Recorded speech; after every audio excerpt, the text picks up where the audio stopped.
which is the Jam's VP Prodigy, especially in that other group that you do not want to face into unless you have an extra life on the line. This one going to be interesting, and I think just some different picks coming out, especially from the Nigma camp. They've gone a bit more unconventional, with the support Mirana being used to deal with the Phoenix. They're going to be looking at aggro trialing with Luna, so this could be the first game where we don't have lane swapping shenanigans. But even that is maybe not a sure thing, because if you're Viking GG, you probably don't want Ricky against that tri-lane, and luckily for them right now, they do not have that. Viking GG seems really intelligent about their lane setup, and they always seem to be able to get some aggressive vision down to be able to read, to make sure they do get the lanes that they want. They planted their ward bottom before Nigma did, so I think they know the Beastmaster's bottom, and they probably saw this ward get planted as well. Hey, Volker, how do you feel about this hero, God? Because I saw some discussion on Reddit about it. There's a lot of people saying this is a trash can of a hero. The numbers don't quite reflect that. He's a little bit below 50% win rate at this tournament, but not too severely. I don't know about trash can, but he's not in a great place right now. I think it's hard to pull off Invoker. Just feels like you need too much in the way of farm and levels to have an impact. The Quasi-White skill as his tempo controller seems to struggle a bit in a lot of mid 1-1 matchups, and yeah, I'm not sold on Invoker being the super strong pick in most games. So do you think it's value in this one? I think with the kind of Nigma style, very 4 protect 1-ish, that's where you can Alacrity up your core. That always feels nice. I think that's one of your best spells is Alacrity, which is maybe partly why we've seen less Invoker, because no Invoker player is like, okay, you're going to just be using Alacrity. Yeah. You want to be throwing Sunstrikes, or at least being like a Tornado EMP with Meteor Hammer, sure, but with Spirit Vessel kind of build. Right. Arrow. Ooh, Toby Close. barely managed to sidestep this one. This is going to be a hard lane. Even though they got the setup where the Riki's not in that lane, it is very difficult for the Beastmaster just the same. So.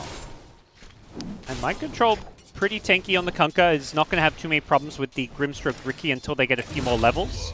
First blood top though, Toby gets a little bit too close, and this time I believe they land the arrow. Yeah, the enchant slow is so strong, even at level 1. And Phoenix, I mean, he had a good reaction earlier. They were harassing Toby. He popped Fire Spirits, hit both the heroes that were right-clicking the Beastmaster, but it's a long cooldown. So Nigma, they know they can just go whenever they kind of have the opportunity. Definitely one of the strengths of the Luna pick, and something I believe you have to be willing to do is have an aggro tri-lane setup with Luna. It's a hero that wants to always have the edge in the lane, whether that's with an aggro tri-lane or a defensive lane where you have an advantage. You don't want to have the enemy be tri-laning you with a stronger lane. Because I think the Luna's lane is always the important one when you're picking this hero. Yeah. Enchantress has done really well at this tournament. I have to say, I'm a big fan of the Mirana 4 position against Phoenix. Do you have a player that feels confident about playing Mirana, and they do have the setup for it? They have Tornado, as well as a really big one is the Kunkka with the X marks the spot. And I think it could be a really value pickup.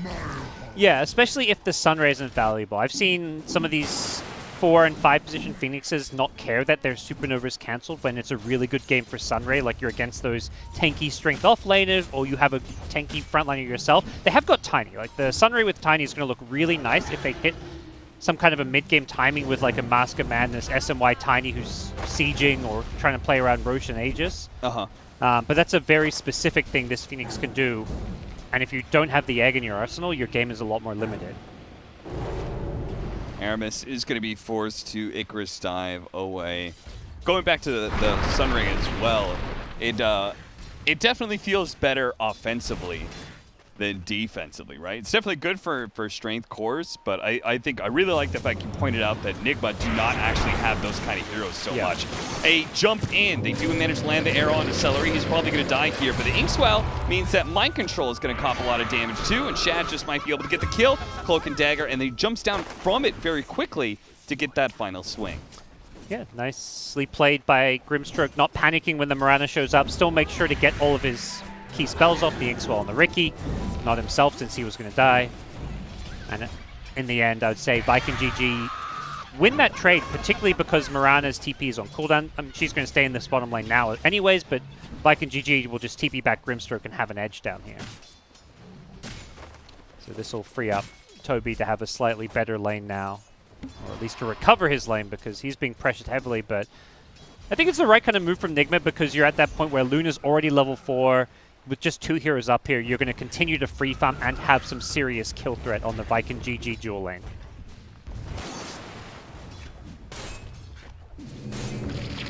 Poking out. Shad, thanks to his innate regen, can deal with harassment, but he's got to be careful of that arrow. Whoa, does trick him. The Cloak and Dagger was popped a little early there, and they still managed to pull him back into the Torrent. Doesn't result in a kill, but an okay amount of damage. Yeah, he tanked a huge amount of creep damage to try keep that wave away from his tower. I think in the end, definitely not worth it. I'm sure he can say that in hindsight. Particularly with a really well-placed arrow from GH that just set all that up. So he hits him with the arrow with the creep wave on top of him and makes his life difficult. But like you say, very high base regen on Riki, one of this hero's strengths, making this lane a lot more playable. Is Helmet Dominator the new like drums for carries? It seems like Luna just, you don't build this hero without it. Yeah, it seems Luna especially, I've never seen Luna with, like you say, without the helm. I know something Arteezy kind of started in his pub games. Hard to say. I'm trying to think if there's any other carries we're seeing Helm of the Dominator on. I don't believe so. In which case, why is it so special for Luna? From what I understand, I know Jenkins actually made one of his YouTube videos about this new build. It's the damage aura stacking, basically. So if you get the Alpha Wolf, you have plus 80% damage for your entire team. And you can use that helm creep to kind of cover some of Luna's weaknesses. Like you could, because you want to aggressively like farm or push waves, you can use it to scout. Was one of the things he brought up that you can do. You can stack jungle camps with it, like the old school Helm of the Dominator style, which was so popular on so many carries. So I think just the kind of the utility of having this creep that can stack camps and scout for you kind of helps Luna play a bit more aggressively.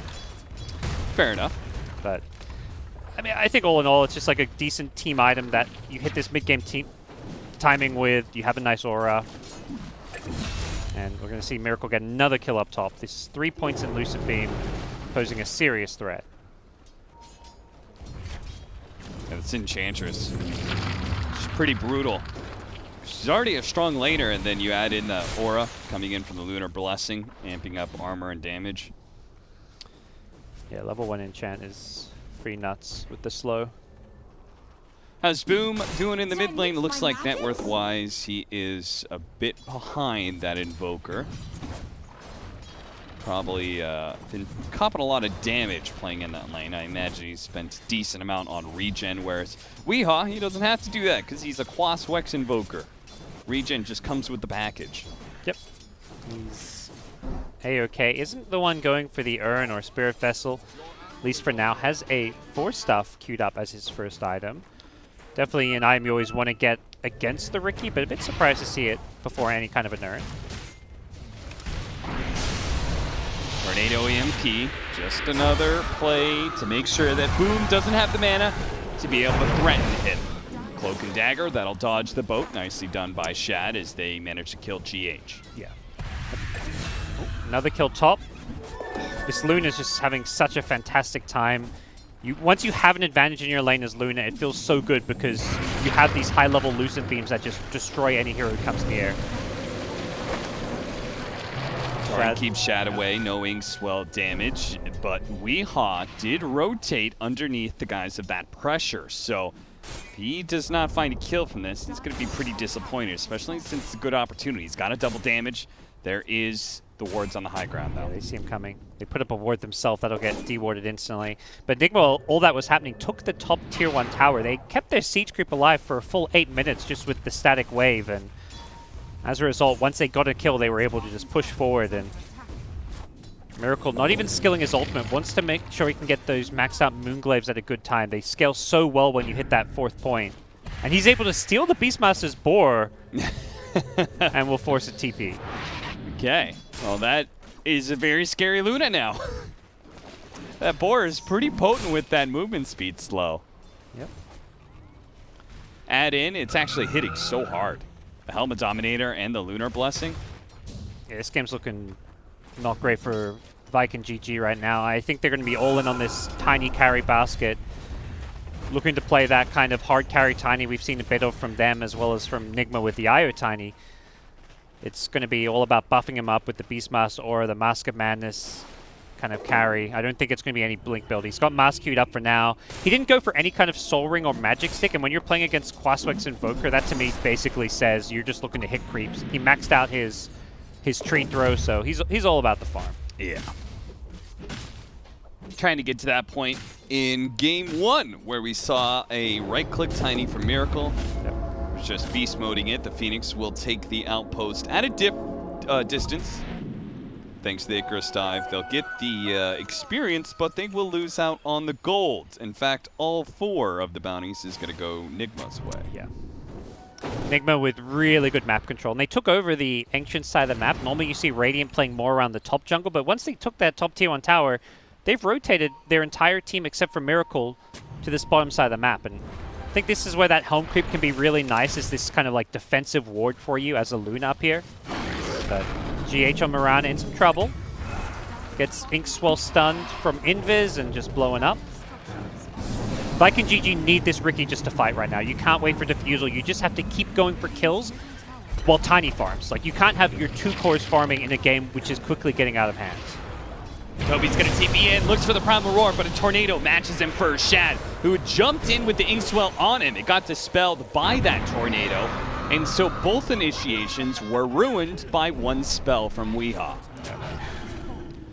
Really nicely played. Maybe this Tornado on the Invoker is one of the solutions to the aggressive Riki Grimstroke combo. 2-man Torrent from Mind Control that leads to a beautiful arrow. That's going to lock down Shad. They already got the kill on Celery. Shad is still alive, though. They didn't really have a whole lot of damage to follow that up. Boom. The boat on its way, the Primal War. That's going to be able to stall up. The arrow's going to cut by, actually hits a creep instead, so Boom is able to walk away to freedom. That good old level 1 Sunray. Yeah. The tickle spell. Yeah. And Miracle continuing to free farm away here at the top lane. Having a fantastic uncontested free farm kind of game. And kill after kill. Arrow. This is looking rough. I feel like Viking GG maybe the better place to go for the pickoff on Miracle, which absolutely they're trying for now, but they have no stuns. Inkswell placed preemptively on Aramis as he TP'd in. I think they're just too used to this idea that this triangle is their area of the map to hold on to, but Nigma have invested 4 heroes to just sit on this triangle for the last 2 to 3 minutes, and they have like vision control. They dewarded 2 dire wards. Viking GG did manage to get another down, but I just don't think you can play in this part of the map when you're behind in terms of farm and items. Like if Riki had like a Diffusal and your Beastmaster had a better game, Beastmaster doesn't even have boots right now. He's got Windlace and Faded Brooch, so he's got some movement speed, but it's like this early game's gone really poorly for you. Take the easy fights, don't take the hard fights. Definitely feels like Nigma read their draft and said, okay, Riki's in here until Diffusal. Beastmaster needs to farm. He's just a farming offlaner. And Tiny, well, unless he's going to go Blink first, he's not that active either. Yep. Yeah, they've done a good job and put Viking GG under a lot of pressure here. All 3 tier 1 towers have been claimed. And doing a good job making sure you don't just take the towers, but you maintain that map control. As mid lane poking at Aramis, just constant EMPs. Anytime any hero comes to a lane, they have the Hawk, but the Inkswell had already exploded, so GH is able to leap away before the smoke screen is out. He still gets caught by the Primal Roar, though, from Toby. So nice pick from Viking GG, but it doesn't undo the 5,000 net worth deficit they're currently looking at. Yeah, it feels like Miracle's just getting away with way too much solo farm up in this top lane. I would love to see like one hero, like a Beastmaster, try go up there and gank around the outpost or the tower, set up with a Roar as somebody TPs in, for example, but just feels like they're way too preoccupied with the constant Nigma pressure down bottom. Weehaw's choice of the Force Staff, like you were saying, to deal with the Riki and his smoke screen. It has delayed the urn, but he's going to go back for it now. Yep. I think either order could have worked fine. Like, I don't feel like he's needed the Force Staff because Nigma are the ones ahead playing aggressively, but you never know. Like, he could get gone on by 1 Blink Strike into Inkswell stun and just be picked off because of it, so plays it safe. Moonlight Shadow. One of the other things I love about Mirana, feels like you have infinite smokes, right? Because that's just basically what Moonlight Shadow is. They have to lay out a lot of sentries, otherwise it's just nice smoke rotation every, 90 seconds or something like that? Oh no, it's a bit longer. 140 at level 1, goes down to 100. Yeah, it used to be really low back when Mirana was like top meta 4 position, and yeah, it was one of the things that got heavily nerfed. But Viking GG, I think, starting to feel a bit stronger now. They've got just good levels on, like, the Ricky, even pre-defusal. He's a pretty good team fighter. They come to this banner in a bit late. They could have actually found Miracle if they were maybe 5 seconds quicker, and that would have been a huge kill for him to get. They may still find him here. They've got Shad Invis, and he can scout for this. Give him the Inkswell. Grimstroke. The Helm creep, maybe? Not quite close enough yet. Are they afraid that maybe the Luna has a little bit more backup? They need a +1. Okay, it breaks now, and that Helma Dominator creep spies him. Yep. Damn. That's the exact play that, Jenkins was talking about. You just position that Helm creep to scout out ganks coming when you're farming. Like, you don't need it to actually tank for you. You've got the regen from the Helm itself. And in that scenario, I guess they didn't feel like they had the damage without the Beastmaster Roar, so they were waiting for Toby to show up before they initiated. Yeah, I guess with no Diffusal Blade and only level 1 Smokescreen, you're pretty much working with just the stun of Inkswell. Yeah. Because he's not going to be slowed down for long after that. And once you have to chase for the kill, like, you're around multiple enemy towers. You're probably thinking, maybe we get the kill, but we're going to all 2 or 3 of us die for this kill. They are going to have a Crimson Guard soon on Mind Control. Always a good answer to any of these summons units like the Beastmaster, but it'll also be a good way to slow down the damage of the Riki. They're going to deal with these boars. They're going to get in position, though. They do have to jump forward. The Inkswell, but immediately the Force Staff comes into play. At the same time, the Kunkka's going to be targeted here. Toss over from Kuro. Lands him on top. They do manage to get the 2-man Soulbind with that Supernova out, but they haven't quite done the damage. That boat buff mixed with the innate tankiness of an Enchantress with Bracer and Strength Treads and a Kunkka at that, they couldn't kill anything. Couldn't kill anyone. They're just not quite on line ready to fight. Tiny's got to kind of get a few more items, it feels like, at least the SMY, and now it's Nigma's turn to find some easy pickoffs. Kills for them come way more straightforwardly. They've got plenty of damage.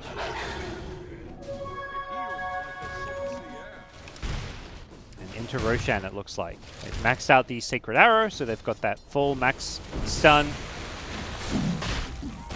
Things looking pretty good for Nigma here. 7k gold lead just 17 minutes in.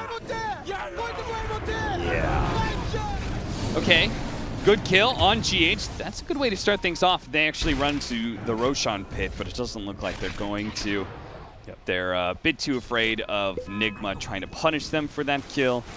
They're gonna move towards it now, and Nigma is still slow, even with the alacrity. They might get here in time. Possibly, if they can actually get Shad there. Shad sees an opportunity to go for Kuro, and he's going to take that instead. The 2 supports are dead. Now the cores make their way out of the Roshan pit with the Aegis. Viking GG. Are they able to take this fight? Eclipse going out. Boom. He's rather tanky, though. He's not immediately going to be dying. He survives through most of this, but the limited damage afterwards is enough. Miracle pushed to the side by the Pyramidal Roar. Isn't able to pursue on anybody, but Kuro is. He bought back after all. Showed up, an arrow, nailed Celery. That'll be a 2nd kill for them. One of those times where Kuro's positioning, feeding his life away there, is perfect, because if he's not positioned out of the pit and they run into the pit with that Inkswell, they get caught before Roshan dies. So Kuro, while he's a free kill for Viking GG, he buys him time to finish off Roshan on the Nigma side. Oh, the spray underneath the tier 3 tower. Damn, we, huh?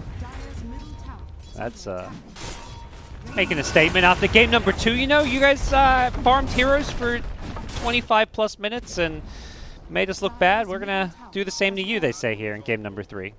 Yeah, it doesn't matter how long that game 2 went and how bad of a beating it was. What matters is who gets 2 victories, and here GH, it's a small victory himself, able to leap away, but Weehawk gets caught in the crossfires. Tornado gets him a little bit farther away. They try and counter the Spirit Vessel that was placed on him by the Phoenix, but he dies anyway. Turn around, they do have the vision to be able to spot him. X marks the spot onto Shad. The arrow that was coming in got blocked by the creep, and now Shad stays on top of him with the Inkswell. Wanted to go for GH, not for the cores. There's a roar in 5 seconds. They have it coming in soon. Toby, who's he going to be targeting here? Miracle still has the agents to be able to work with, but it looks like they want to take that away. The arrow, it nails Shad, and they see him too. They're going to start throwing some damage at him. Looks like Mind Control was almost able to finish him off the Tidebringer, but it wasn't quite enough. Still has the X on him, but Mind Control under assault from Boom. He takes the big stick and beats him to pieces. Shad gets away while they lose the Aegis on Miracle as well. But this is Viking GG. They've pushed far enough. Now it's time to be able to retreat as Weehaw comes back into the fight. Boom, turns around, Avalanche, knowing that he's dead, he just does what damage he can, stuns him up, tries to go for a TP that is entirely in vain. Yeah. Decent fight in the end for Nigma. They lose the Aegis, Kunkka, and even early on in the fight, Weehaw the first to die. But they punish Viking GG for chasing a bit far, and I think the biggest play that Nigma made that fight was Mind Control. He turned and got one Tidebringer off that killed a boar and finished off the Phoenix, who was Sunray. Phoenix had Supernova, but didn't use it, and perhaps just didn't see that Tidebringer cleave coming through to finish him off, because Viking GG really needed that egg in that fight.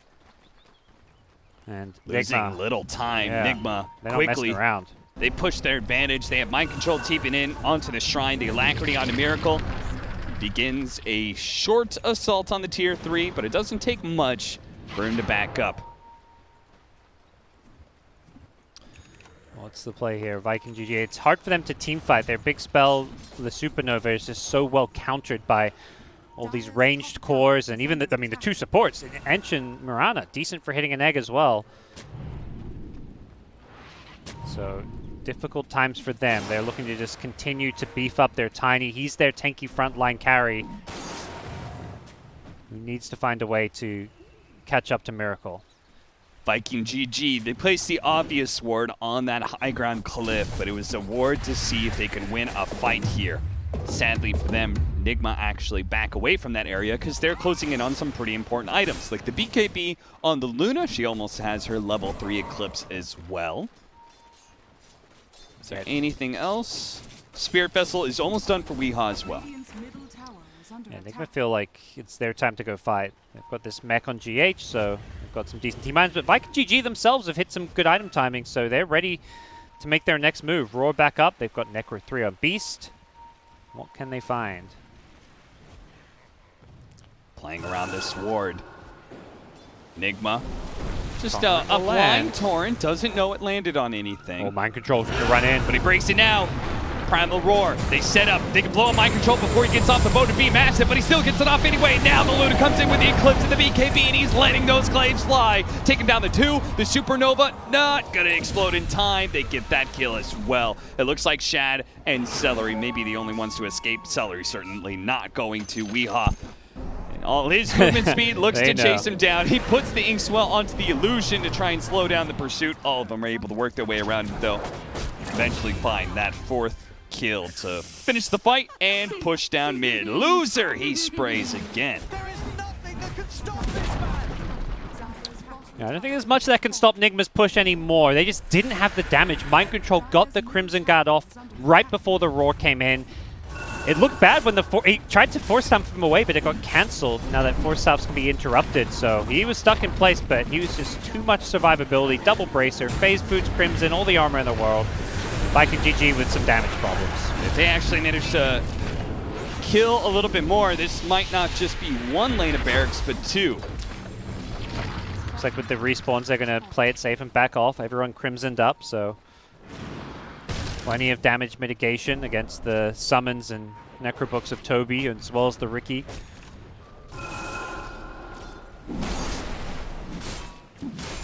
Definitely an Enigma team that's in no rush. You've got Luna. She's the scariest of late game carries this game, particularly when she's this far ahead of the Tiny and net worth, so they're in no rush. Viking GG, they go out. A toss forward gets Shad right on top of Weehaw, and it looks like that could be enough damage. The Deafening Blast was enough to stop Shad, but not enough to stop the tree that was flying through the air, coming straight at him. 40 seconds down. Viking GG. What can they do with this timing? GH is already inside of their base, reminding them that you can't go for objectives without a little bit of base damage here. Kuro's going to be the next target as they push past this mid-tier 1 tower, taking the support out of the equation. The boat's already been used as well, so this is Viking GG. If anything, you have free reign. They push fast, Cap. These auras with a tiny, you got to be careful. And they've figured out where Miracle is. They're running at Miracle. He's got to be careful. He does not have a TP for 5 seconds here, and If these Shadow pickoffs scout him out. continue, Oh, here maybe a second too late. I don't believe he caught vision, and Miracle will TP just in time. That was so close to getting a massive kill. worst part is they're going to see that helmet dominated creep and know that he was right there. Yeah. Definitely an element of Miracle, just understanding the timings of when they left that mid lane after getting a kill and how long he had to farm at that top lane before needing to TP out. His net worth is just insane right now, almost double the tiny. The butterfly complete. Whew. Last time these teams faced up against each other was ESL 1 LA, where Nigma did take down Viking GG 2-0 in the groups. But Viking GG, they had a much better run at ESL 1 LA, placing 3rd, where Nigma, they dropped out early to Chicken Fighters. And even since that last ESL tournament where they got 3rd place, I feel like Viking GG has come a long way and improved since then. That's the scary thing with this team. They've shown a lot more versatility with some of their drafts and their strats, but Nigma with the edge here in Game 3. With a significant edge when you see Miracle's farm. Yeah, it's a pretty big one. He has almost doubled up the Tiny's net worth. In fact, you combine the Tiny and the Ricky, he has that amount. So we're going to watch the Phoenix die. Aramis pokes his little beak too far outside of the base. Gets it swiftly removed. Back to another mid lane push. I'm sure Nigma, they've got plenty of options. Yeah, Phoenix was just trying to hit that level 12 there. But for now, they'll TP Luna back with the X. Miracle will push out the wave. The pop Manta to lit his illusions. Keep that top lane pushing in and still be here for the rest of his team. At this point, I guess you just control the game until the next Roshan to solidify your lead. After all, that's what Viking GG did to you. Yep, I think that's generally how most teams are playing this patch. You're not in any rush to go high ground. And, you know, these towers have been getting buffed over the last few patches. More health, just more difficult to push high ground in general. So, Nigma will play it patiently, wait for maybe a kill to poke its way out of the base, and perhaps Boom's done just that. Soulbind launching onto 2. They're going to lead off with the boat on the stun that is on the Tiny. Looks like he may just get chain stun here as the Eclipse goes out to finish him off, and that is enough. A torrent from Mind Control helps signal that kill, and now he does not have buyback. Is that because of gold or time? That's because of gold. He bought out to get this Hyperstone. All right, so Nigma, they may have seen the item, but they don't know for sure that the Tiny doesn't have buyback. As a result, they're being a bit cautious. Got that Alpha Wolf. They're pushing incredibly fast with all this bonus damage. Oh, Toby! Ooh. You gotta watch out for those glaives, the Alacrity glaives. He is a casualty before the fight has even begun. Now they're gonna pop the Supernova. GH thought he was gonna go into it. It seems like, buddy, that is a call to get out. We just let that Supernova explode, reset, and go in again. Round 2. They haven't got the melee racks, but you come near that melee racks as Luna's hitting it, it will melt you. But luckily for them, Luna's BKB still on cooldown. Seems like Nigma are happy to back off. A double damage awaits them by the Roshan pit. They'll be happy to see, I'm sure. Yeah. That DD probably means that Roshan dies so quickly that even if Viking GG were to push out, they may not be fast enough. We'll see. They're outside of the base now. They definitely know Nigma's not around here. But is Nigma going to force a fight onto them? Okay, they use the X to send Mind Control back to pick up a gem. I like this. You know, you're kind of feeling like the game's in the books here. You know, Viking GG may make a last-ditch effort to contest Roshan. Cover all your bases. Some of this DD going, and they spotted 2. Boom's trying to get out of the way, but he got hit by a torrent up into the high ground. Now X, now both. They do have the Primal Roar that's controlling up Miracle, but they can't really get close to him. They can't really fight into him. As you can see, Toby, he's got to run away. Boom is being kited around by Crow right now, making sure that Boom can't get away. Miracle's going to help finish him off with a double kill. A godlike spree for him. The X stops the TP out. Shad, he's trying to run away, but it looks like Nigma, they split up and marked all their targets. They're saying, I've got this guy, you get that guy. Nobody from Viking GG is allowed to escape from this team fight. One by one, they all fall down. It's GG. Viking put up a good fight, but this game 3 was not pretty for them. They had no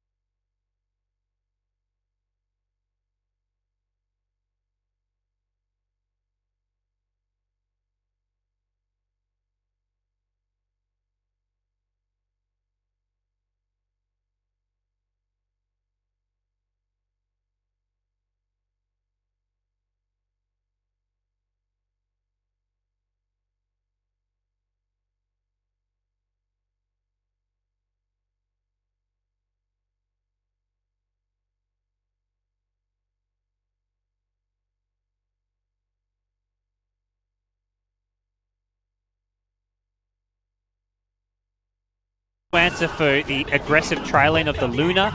They wrecked the lane, and from there it was just straightforward. Merkel's just getting all the farm in the